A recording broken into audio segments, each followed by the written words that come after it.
Supposedly abs are made in the kitchen. I disagree. Remember, you can find all my patterns and artwork on my website, a link in the description down below, and you can also find those same patterns and artwork on the month they're released on my Patreon.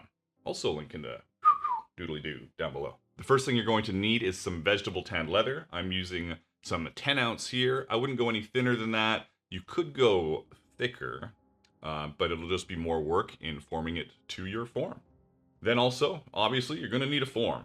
Here I'm using a mannequin torso I found online. The thing about mannequin torsos is that they are generally pretty small. So if you're a small person, awesome. This will be pretty easy for you. If you're larger, you may have to do some finicking, but it'll be all right. You could also use thinner leather, mold it twice, and glue it together. After I've cut out my piece, I'm going to throw it in hot water, soak it completely in hot water, and then form it. This will make sure it stiffens up a little better, but it won't be rock hard at all. When shaping it, I'm going to start with all the deep grooves, kind of get the general shape rubbed into the piece. After you've done your initial grooves, make sure you go over all the raised areas as well. Even if it looks like they don't need to be done, it'll help stretch and smooth everything out over your form. Quick tip, maybe you're a bigger person and you have only found a smaller mannequin and you're not sure what you can do with it. Here on this mannequin, you'll see I'm wrapping it all the way around. There's that V-taper at the waist. It's gonna be very formed to a small person. If I was doing this, and this is the only mannequin I had, I would do the pecs, the abs, and the sides. I would not water form into the hips at all. I'd leave it so it can wrap around, and it'll probably work out okay. If you're looking for tools and supplies, I've got links in the description of this video to both Lonsdale Leather with a 10% off discount code, and my Amazon Associates account, so check it out.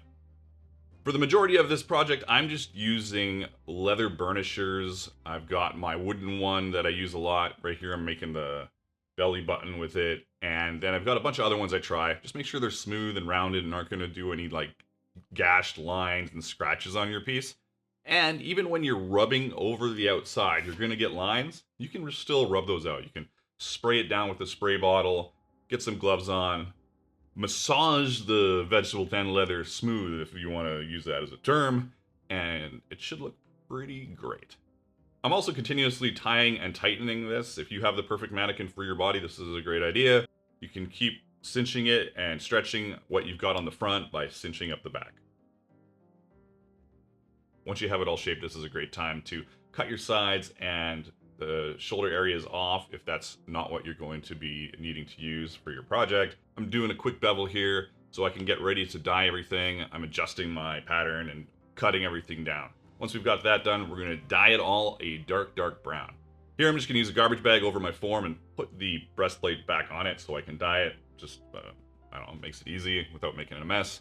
I'm dyeing it super dark brown. We're going to let this dry. This is some pro dye. It takes a little bit of time to dry, but it also dries very evenly, so I like that. Probably your best option for highlights is some super fine steel wool. If you don't have that, you could probably get in there with some fine sandpaper. Don't go too coarse. You don't want to scratch everything up.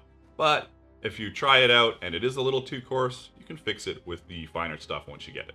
After you've got everything dyed and highlighted, some of you out there are going to either want to put a finish on it or wax it, and you're going to darken everything, so you may need to re-highlight. Just remember. And my personal opinion on waxing this project is I would never want to wax harden a solid chest and back. I would just make sure it was thick enough, padded, and appropriate kidney protection. But that's just me. You got to do whatever you want to do yourself. I just don't think it's necessary, really. I've got one more tip for you guys. In case you can't afford or find the right mannequin torso, or if it's just not working for you, you can dish leather. I've done this a few times before. I'm no expert at it, so trial and error is going to be your co-pilot.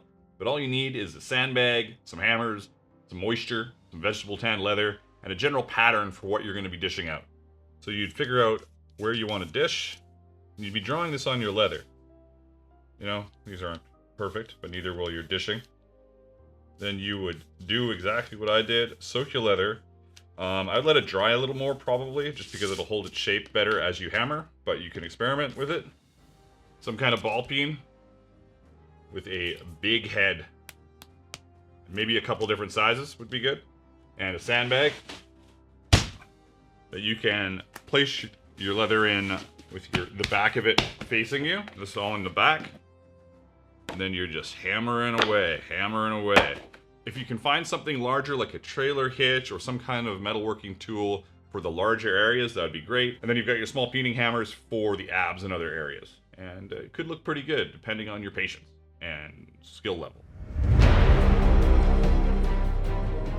I've got 2 more great videos for you. One is another waterforming video on how to make a leather canteen, and the other one is my latest pauldron video, which is a great set of armored shoulders, so check those out. And until next time, keep on being creative in whatever it is you do.